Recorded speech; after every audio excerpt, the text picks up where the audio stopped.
Opposition leader Juan Guaidó says he and other Democratic members of the National Assembly not only had to face police and military blockage when they attempted to enter the Capitol building earlier this week, but also had to contend with legislators who had been bribed to vote against his re-election as Assembly President.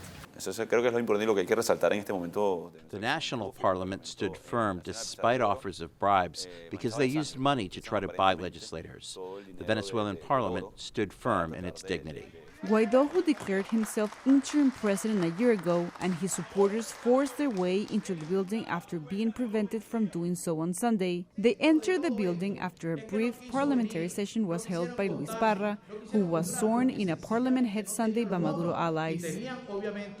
In the VOA interview, Guaido explained that the election of Parra was illegitimate because, among other things, the total number of votes was not published. For his part, Parra says, "Here are all 150 deputies who were able to get inside the palace. We reiterate to the country and based on our constitution that from now on we are representing the country against those who are kidnapping the parliament." Guaido vows that he will continue his work even if he cannot do so inside the Capitol building.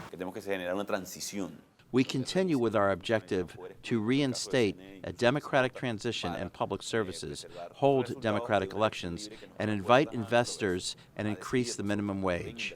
Venezuelan legal experts say Venezuela is going through a political meltdown with 3 parliaments, one where Juan Guaidó is speaker, another led by Luis Parra, and the third, the Constituent and National Assembly. The last 2 are supported by President Nicolás Maduro. Sí, ahora tenemos 3 parlamentos en Venezuela. We have 3 parliaments in Venezuela, 2 heads of government, 2 heads of state, 2 Supreme Courts, and 2 attorney generals. That means that the situation in Venezuela remains institutionally very delicate and in absolute state of breakdown. For the past year, the United States has recognized Guaidó as the country's interim president and imposed sanctions on the Maduro government.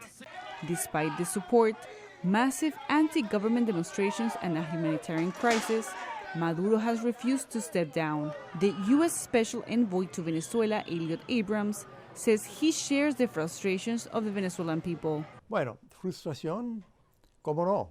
We will continue to give more help and more pressure, more help supporting those who support democracy.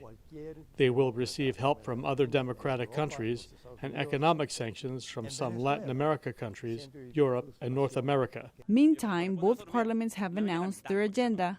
Guaido's will continue to oppose what he calls Maduro's usurpation of power, while Parra's has the objective of ending Venezuela's political divisions.